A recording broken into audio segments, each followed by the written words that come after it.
안녕하세요. 버무라목토파입니다. 구독과 좋아요, 알림 설정, 회원가입 부탁드리겠습니다. 부채늪에 빠진 영국 70년대 IMF 구제금융상과 아주 비슷하게 지금 돌아가고 있습니다. 유럽발 경제 위기가 지금 엄청난 쓰나미로 세계 경제의 변동성의 중심축이 될 가능성이 높다라는 전망이 지금 계속해서 터져 나오고 있는데, 이제 IMF까지 올 것이다라는 전망이 지금 지배적이죠. 이 과도한 정부 부채 그리고 높은 인플레이션, 지금 영국 여행 가신 분들이 뭐 거의 경악을 금치 못할 정도로 시중의 물가 자체가 뭐 어마무시하게 지금 올랐다라는 그런 어떤 소식들이 계속해서 전해지고 있을 정도로 굉장한 지금 인플레이션 상황을 지금 영국이 맞고 있습니다. 그리고 뭐 동시에 소비자 물가 상승률 역시도 뭐 거의 4%에 이를 정도로 극심한 경제적 대혼조세 속에 있는 곳이 바로 영국이라 할 수 있는데, 대부분 전문가들이 아마 IMF 구제금융을 받을 수밖에 없는 상황으로 갈 것이다 라는 전망까지 나오고 있어서, 앞으로 이 유럽발 경제 위기는 결국 한국 경제 위기 상황을 또 만들어낼 수 있는 굉장한 어떤 이 변동성의 요인이 될 수가 있겠죠. 한국 역시도 지금 차입, 그러니까 부채 문제가 굉장히 지금 이 위기감을 느낄 정도로 이 가계부채에서부터 시작해서 지금 아파트에 물려있는 자금들이 대부분 전체적으로 대출을 물고 있어서 근거 없는 가치들을 계속해서 쌓아놓은, 일단 내값만 딱 건드리면 빵 하고 한 번에 터질 수밖에 없는 그런 상황이어서 이 유럽의 상황이 결코 남의 일이 아니라는 얘기죠. 영국이 1976년도에 IMF를 한번 맞았었습니다. 이거 잘 모르죠, 사람들이. 대영 제국이라 해서 해가 지지 않는 경제 대국이라는 그런 인식이 꽉 박혀 있는데, 실질적으로 1976년도에 IMF 구제금융을 신청을 하게 됐습니다. 뭐 당시에 영국은 뭐 복지 예산 감축 등 뭐 엄청난 긴축 정책을 시행할 수밖에 없었는데, 지금 최근의 경제 상황은 파운드화가 굉장히 어떤 약세 속으로 지금 들어가고 있고, 1970년도 상황하고 아주 유사하게 지금 경제 모든 흐름이 진행이 되고 있다는 얘기입니다. IMF가 2023년, 2025년 영국 경제 성장률을 0.4%까지 지금 끌어내릴 그런 어떤 전망을 좀 발표를 했고, 인플레이션 억제와 재정 여유 확보를 지금 권고를 하고 있는데, 이게 마음대로 지금 안 된다고요. 그래서 결국에 가서는 뭐 영국 정부 입장에서는 1970년도에 나왔던 이 재정 이 적자 해소를 위해서 긴축 재정을 계속적으로 지금 시행을 할 수밖에 없는 건데, 좀 이러지도 못하고 일단 유럽은 첨단 산업 자체의 어떤 자가 동력원이 없잖아. 그죠? 반도체가 됩니까? 뭐 전통적인 뭐 이 제조업, 자동차 부분만 강하지, 뭐 AI 산업이나 반도체 산업이나 뭔가 미래 먹거리가 거의 뭐 전무한 상황이, 뭐 관광 산업에 지금 의존하고 있는 그런 어떤 상황이라서 뭐 이러지도 못하고 저러지도 못하는 그런 상황 속에 있습니다. 영국 파운드화가 뭐 거의 뭐 폭락하는, 달러는 뭐 엄청나게 파운드화 대비 뭐 오르고 있고, 파운드화는 그냥 나락으로 가고 있는 상황이고, 이렇게 되다 보니까 공공부채 비율이 지금 96.3%로 선진국에서 5번째로 지금 높은 상황입니다. 이게 지금 영국도 부동산 투기가 굉장히 셌습니다. 아마 유럽 국가 중에 부동산 투심이 가장 강력한 나라라 선택하라 하면 영국이 1순위일 겁니다. 대부분 셰익스피어 시대 때부터 임대사업, 그러니까 부동산 임대업이 엄청나게 발전을 했었죠. 그래서 집을 리모델링해서 다시 고가로 고점에서 팔고 또 빠지고 이런 식으로 해서 또 다량의 한 사람이 다주택자가 돼서 또 임대 사업을 하면서 이 부동산 산업이 엄청나게 발전하면서 이 부동산 쪽으로 자금이 많이 몰렸었거든요. 이게 생산적 가치, 자본의 어떤 생산적 가치를 만들어내지 못한 거라 부동산 쪽에 딱 묶여 있어서 버렸으니까 산업 자체가 발전하지 못했다는 얘기죠. 그러니까 미래 먹거리가 발전을 못한 거지. 그러니까 부동산 때문에 지금 이런 사단이 났다고 해도 과언이 아닙니다. 그래서 최근에 뭐 레이첼 리브스라는 재무장관이 좀 사임 요구 받으면서 좀 이렇게 눈물을 보이고 있지 않습니까? 총리가 지금 스타머 총리가 연설하는 동안에 참 영국 지금 재정 상황이 기가 막히다는 그런 어떤 현실을 그대로 방증하고 있는 건데, 지금 영국뿐만 아닙니다. 프랑스가 더 심각해요. 국가 부도의 날이 이제 임박했다.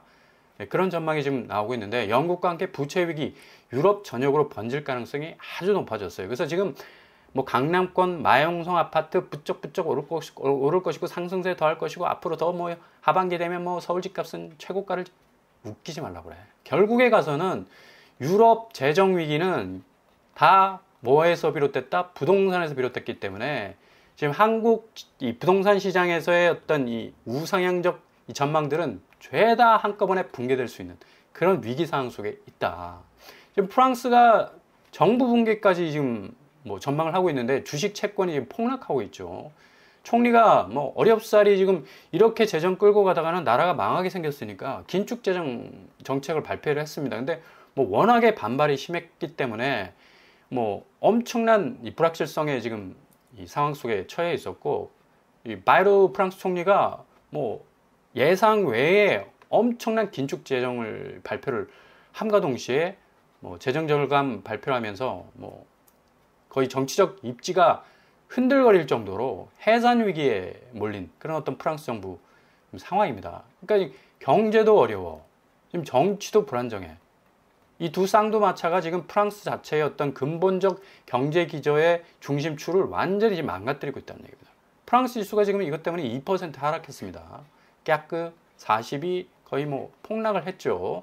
자, 이렇게 지금 이 주식 시장을 탈출하는 이유는 결국에 가서는 프랑스 자본시장이 그만큼 믿음직스럽지 못하기 때문입니다. 신뢰를 지금 다 잃어가고 있기 때문에 이 그리스 지표보다 나쁘다고 하잖아요. 그리스가 한 10년 전에 IMF 맞지 않았습니까?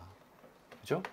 그때 당시에 그리스보다 프랑스 지표가 더 나쁘다는 얘기예요. 그래서 거의 뭐 IMF가 터진 거나 마찬가지다라고 이제 유럽 사람들이 말하고 있는데, 구제금융을 IMF 측에서 이제 프랑스 쪽에 제한을 할 수밖에 없을 만큼 지금 국가 부채가 5천조에 지금 달하고 있습니다. 그러니까 이거를 해결하기 위해서 뭐 어떻게 합니까? 국가 차원에서는 국채를 다시 찍어낼 수밖에 없는 거고, 또 국채 가격이 계속해서 이제 폭락할 수밖에 없는 거죠. 국채를 계속 찍어내니까 희소성의 가치가 없어지는. 국채 가격 폭락하면 국채 금리 올라가잖아. 국채 금리 올라가면 뭐해? 정부가 그 금리를 다 물어줘야 되지 않습니까? 그러니까 재정적으로 굉장히 악화가 되는 거예요. 국채는 미치도록 팔아대. 그다음에 그 국채를 이제 손절하고 떠나는 사람 많아져. 대신 국채 금리는 반대로 오르니까 또 그 찍어낸 정부에서 그 금리를 물어줘야 되니까 이거 뭐 완전히 이중고 삼중고가 지금 덮친 겁니다. 그래서 프랑스 국가 부채 비율이 현재 114%인데 지금 유럽의 돼지들 픽스라고 불렸던 스페인이 103%, 포르투갈이 96.4% 정도 됐었어요. 근데 지금 프랑스가 114%니까 이거 IMF 바로 맞아버려도 전혀 지금 이상이 없을 정도로 굉장한 어떤 경제적 위기 상황에 처해 있다는 얘기입니다. 그러니까 지금 마크롱이 굉장히 심각해질 수밖에 없는 거고, 프랑스는 이제 뭐 이게 기정사실화 됐습니다. 구제금융 요청할 수밖에 없다. 지금 경제적으로 굉장히 지금 변화 끝에 몰렸고, 좀 정치적으로도 지금 리더십 자체를 지금 완전히 잃어버린 상황. 국가부채 5천조가 이제 돌파한 상황인데, 이렇게 되다 보니까 미국도 지금 소비 심리가 꽁꽁 지금 얼어붙고 있는 상황이고, 미국이 뭐 골드락스라고 해가지고 뭐 관세 정책으로 해서 많은 어떤 이 경제적 이득을 지금 보고 있는 상황임에도 불구하고 관세 이민 정책이 여전히 경제적 불확실성의 요소로 딱 자리 잡고 있기 때문에 소비자 심리 지수가 나아질 이유가 없죠. 왜? 너무 불안정하니까. 앞으로 뭐 내일을 장담할 수 있는 그런 어떤 확고한 경제 지표가 시그널이 전혀 보이지 않습니다. 5.7%나 하락했습니다. 미국도. 그리고 뭐 연소득 5만에서 10만 달러 구간, 그러니까 중산층 자체가 지금 흔들흔들거리고 좀 증발하고 있다는 얘기. 생산 라인 감축. 인플레이션 당연히 불가피하니까 지금 페드에서 계속해서 기준금리 동결할 수밖에 없는 거고. 그죠? 이렇게 되다 보니까 뭐 장기채 금리는 훨훨 지금 나르고 있다. 제가 좀 전에 말씀드렸죠. 국가 재정을 메우기 위해서 계속 국채를 찍어내. 그러면 국채 희소성의 가치는 떨어져. 그러니까 국채 가격은 폭락하면서 국채 금리는 반대로 오르게 됩니다. 요 금리가 오르게 되면 요 국채를 찍어낸 정부가 이 고금리, 그러니까 국채 금리를 올랐던 금리를 물어줘야 되지 않습니까? 그 이자만큼 물어내야 되잖아. 그러니까 이게 이중고란 얘기야. 국채는 계속해서 손절하지. 국채 금리를 올라서 그 금리 물어줘야지. 이러다 보니까 뭐 프랑스, 영국 난리가 난 상황이고, 국채 가격 동반 급락하고 있는 그런 상황 때문에 뭐 이런 재정 적자도 계속해서 메우기 위해서 국채 추가 발행하고, 뭐 이게 그냥 악순환이 계속 되는 거죠. 이렇게 되다 보니까 국채 가치가 떨어지니까 국채 금리 상승은 이자 부담을 가중시켜서 재정 우려를 계속해서 낳고 있습니다. 지금 프랑스 국채 보십시오. 10년물 3.4까지 올라왔어요. 장기채 30년 같은 경우는 4.4까지. 3.4, 4.4. 어마무시 올라온 거거든요. 그러니까 금리가 이렇게 올라가 버리니까 프랑스 정부에서 그만큼 돈을 더 내서 금리를 물어줘야 되는 그런 어떤 상황 속에 있으니까 재정 긴축, 재정 악화, 재정 남용이 될 수밖에 없는 거예요. 미국 국채도 지금 장난이 아니고 미국 국채 10년물은 고스란히 뭐 지금 한국의 주담대 영향을 줄 수밖에 없으니까 지금 시중은행에서 주담대 금리 올리는 거 뭐 뭔가 예대금리 마진을 높이기 위해서 뭐 올리는 것도 있겠지만 이 국채금리가 불안정하니까 계속해서 따라 올라갈 수밖에 없는 그런 상황이라는 얘기입니다. 이렇기 때문에 결국 한국 아파트 시장은 9, 10, 11월, 12월 엄청난 대조정기, 대분수령, 집값 폭락이라고 말해도 될 정도로 어마무시한 위기를 겪게 될 겁니다. 이게 지금 뭐 아이고 웃기고 앉았네. 오히려 집값 더 오르고 있는데 무슨 말 하죠? 이런 식으로 반론하는 사람들 굉장히 많은데 그렇게 되고 싶은 심리를 말하고 있는 거지. 지금 유럽 경제나 미국 경제가 지금 엄청난 지금 골이 깊은 상황 속에서 이제 뭐 거의 완전히 그냥 시퍼렇게 멍이 든 그런 어떤 상태 속에서 지금 악영향을 줄 수 있는 여지들이 굉장히 많아요. 미국의 영향을 받지만 또 유럽의 어떤 이게 IMF가 빵 터지게 돼버리면 그냥 걷잡을 수 없는 그런 상황 속으로 갈 수밖에 없다. 지금 강남구 보십시오. 이거 다 조짐을 보이잖아요. 빵건 나왔어 지금 9월 달에 거래량. 자, 9월 6일 강남구 빵건입니다. 매매가. 자, 이렇게 선수들이 손절 쳐버렸어. 전혀 매매할 생각이 없어. 그럼에도 불구하고 신고가 최고가 찍는데 신고가 최고가가 어디 있는데 그렇게 최고가 신고가 찍고 나서 그 신고가 가격 태그는 다 사라져 버렸습니다. 강남구 실거래가 내역 없습니다. 이런 적이 있었습니까? 없었죠. 아파트 거래량 서초구도 빵건입니다. 자, 서초구 강남구의 거래가 없다라는 거는 결국에 모든 아파트 시장의 가격이 어떤 식으로 진행될지를 고스란히 보여주고 있다. 서초구 실거래가 내역 없어요. 그리고 용산구 딱 한 건 거래가 있었네. 무슨 거래냐? 최고가 거래인데 5억 6. 용산구에서 최고가 거래가 5억에 나오네. 이거 좀 고개를 갸우뚱하게. 물론 뭐 10평밖에 안 되지만. 그죠? 딱 한 건 있었다는 얘기죠. 그러니까 강남구, 서초구, 용산구 거래량이 이렇게 완전히 빵건이 나오고 있다라는 얘기는 앞으로 한국 아파트 시장 굉장한 어떤 거래가의 분수령, 대조정기를 맞을 수밖에 없다라는 상황을 고스란히 보여주고 있고 위기의식 느낀 댓글 뭐 엄청나게 뭐 찌라시처럼 돌아다니고 있는데 대부분 공통적인 요소가 강남 대폭락한다. 상투다. 절대 물리지 마. 지방 사람들 뭐 돈 싸들고 와가지고 서울 투자하다가 골로 간다. 결국에 가서는 서울 사는 사람들이야 뭐 지금 오른 값의 절반 정도의 가격을 가지고 진입을 했기 때문에 그 절반 반토막이 나도 그래도 유지는 될 수가 있어. 뭐 20억 하는 아파트 10억대도 이 사람들이 뭐 거의 한 7, 8억대나 뭐 5, 6억대 들어온 사람들이기 때문에 유지가 됩니다. 근데 지방 사람들이 그대로 20억을 딱 투자해가지고 서울 아파트 샀다가는 그냥 박살이 날 가능성이 높다는 얘기죠. 재건축은 지금 뭐 발 담그는 순간 뭐 지옥행 확정 아닙니까? 그죠?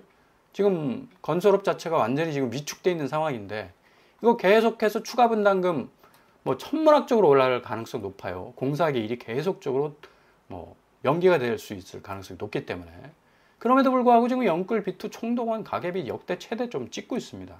한국적 상황이 프랑스, 영국 그냥 불구경할 상황이 아니란 얘기입니다. 그만큼 지금 가계 신용 통계 자체가 1953년이 아니라 1953조가 나왔어. 이 정도로 그냥 부채가 심각하기 때문에 새 정부에서 6.27 대책을 꺼내들 수밖에 없었다. 대출을 전격적으로 막지 못하면 결국에 가서는 국가 붕괴라는 엄청난 그것도 부동산 시장의 영향에 의해서 경제 자체가 망가진다는 것 자체가 얼마나 끔찍한 일입니까? 그래서 6.27 대책 이후에 더 강력한 재정적 규제가 나올 가능성이 아주 크다는 얘기죠. 1950조 2분기 가계빚이 주담대 급증 사상 최대치라고 하지 않습니까? 15조 원 급증한 이것도 주택담보대출에 그냥 아파트 사기 위해서 15조 원 그냥 꺼내들고 그냥 막 무분별하게 대출을 받았다는 얘기입니다. 이게 문제죠 지금. 지금 자본시장 코스피가 살아나기 위해서 지금 3,100선에서 3,200선이 딱 박스권 안에 갇혀 있는데 부동산 시장의 가격 안정화가 결국은 자본시장 쪽으로 지금 현금이 이동해야 되지 않겠습니까? 그러니까 이게 지금 제대로 안 되고 부동산에 꽉 묶여 있잖아, 모든 집값들이. 이게 더 떨어져야 된다는 얘기입니다. 마포구 지금 8억 5천, 6억 3천, 성동구 6억, 또 4억 2천 떨어지고 있는데 점점 하락폭은 커지고 있지만 이거 택도 없습니다. 그만큼 몇십억씩 올랐기 때문에 더 떨어져야 됩니다. 안정적으로. 마포구 보십시오. 8억, 6억, 4억씩. 지금 떨어지는 파이가 굉장히 지금 커지고 있다고 하는데 아직도 갈 길이 멀다. 성동구 역시도 6억. 많이 떨어진 곳이 6억이고 나머지 1.7억입니다. 그러니까 그만큼 호가스로 이제 버티고 있다는 얘기예요. 그죠? 그리고 강동구 고속그라시움 3억 7천. 강동구는 한 3억 이상 지금 하락하고 있는 추세인데 아직도 갈 길이 멀다. 송파구 역시도 3억대로 지금 하락하고 있는 추세를 고스란히 보이고 있습니다. 이 하락세는 아마 9월 이후에 유럽 경제의 위기, 만약 IMF 구제금융을 아마 갑작스럽게 신청하게 될 겁니다. 이렇게 돼버리면 IMF 빵 터져버리면 유럽 경제 위기는 유럽 전역으로 번지게 되고 결국에 가서는 그 유럽이 프랑스, 영국이 대체로 부동산 산업이 굉장히 많이 발달한 유럽 국가예요. 유럽은 별로 이제 부동산 산업에 대해서는 그닥 그렇게 자본이 많이 몰려있지 않는 나라들이 많은데 영국과 프랑스는 좀 예외였다. 그만큼 가계부채와 국가부채가 어마무시 늘었기 때문에 결국에 가서는 그 재정 메우기 위해서 국채 발행했는데 국채금리는 거꾸로 올라가고 지금 경제기조의 모든 어떤 이 생산적 가치, 제조밖에 없잖아. 지금 유럽은 첨단 산업이 거의 없는데 이렇게 되다 보니까 결국에 가서는 부동산도 망가져, 경제도 망가져. 지금 어마무시한 위기를 겪고 있는데 고스란히 지금 한국이 그 영향을 받을 수밖에 없는 그런 상황 속에 있다라는 얘기예요. 지금 전세 상황도 지금 송파구가 10억 이상 지금 떨어지는 곳들도 좀 많이 등장하고 있지 않습니까? 고스란히 지금 최고가라고 불리는 나인원, 한남 167억, 현대 674. 니네들 100억 잔치 해라. 실컷. 근데 이 신고가들 다 그냥 딱 신고가 찍고 밑장 빼게 하는, 다 취소를 해요. 뜨지 않았습니까? 무슨 의미가 있냐고. 가격표 남기기 위해서죠. 경기도도 판교 성남 쪽에 33억 32억 찍었는데 이것도 아무런 의미가 없는 그냥 휘발성입니다. 그냥 이런 가격표는 그냥 증발해버리면 끝나는 거야. 그냥. 그러니까 이런 어떤 최고가로 사람들 마음을 막 흔들어 제꼈으니까 그렇게 많은 영끌들과 비투들이 증가를 할 수밖에 없었고, 지금 IMF가 2025년 세계 경제 성장률 전망치를 내놨는데 한국이 0.8입니다. 다른 세계 국가 3.0%, 미국 1.9, 그렇게 나쁘다는 유럽보다도 더 지표가 좀 안 좋아요. 일본이 또 0.7이네. 중국 4.8까지 나왔네. 인도는 6.4. 그죠? 굉장히 저성장률로 지금 갈 수밖에 없는 상황이다. 그러기 위해서는 부동산 시장을 확실하게 좀 정리를 하지 않으면 큰일 날 상황입니다. 지금 한국 경제 성장률 점을 0.8%, 2024년만 해도 2.3%였습니다. 0.8%로 꼬로박고 있지 않습니까? 이거 다 부동산 때문에 그렇습니다. 부동산 때문에. 결국에 와서는 부동산 쪽으로 자금이 국민 75% 자금이 다 몰렸는데, 그리고 1953조 정도의 국가 부채 중에 주담대로 인한 부채가 올해만 해도 거의 15조에 달하고 있는데, 그죠? 이렇게 돼버리니까 자금이 생산적인 어떤 이 가치를 확대를 못하고 있는 겁니다. 그러니까 자금이 한쪽에 딱 묶여 있으니까 경제 이 기저가 계속해서 이렇게 아래로 그냥 랜딩 기어 내릴 수밖에 없는 그런 어떤 상황으로 가고 있지 않습니까? 그래서 부동산이 가격이 정상화가 돼야 한국이 살아날 수 있다는 거예요. 유럽의 위기는 바로 우리의 위기가 될 수 있을 가능성 어느 때보다도 높다고 할 수 있겠습니다.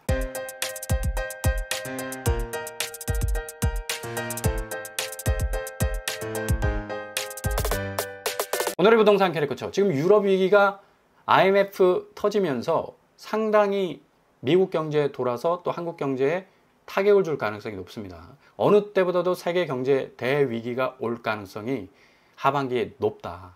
그래서 지금 빨리 집주인들 같은 경우는 제값 받고 끝까지 기다려야지 하다가는 골로 갈 수 있고, 지방에서 뭉칫돈 들고 와서 서울에 투자한다? 골로 갈 수 있다는 얘기입니다. 무주택자는 하여간 잘 기다려서 이 틈새를 잘 지켜보신다면 아주 저점에 진입할 수 있는 좋은 기회도 맞이하실 수 있을 겁니다. 오늘도 응원합니다. 항상 여러분의 길이 꽃길만 되실 수 있길 바랍니다. 자, 뻔뻔한 복덕방을 마치겠습니다. 구독과 좋아요 부탁드립니다. 감사합니다.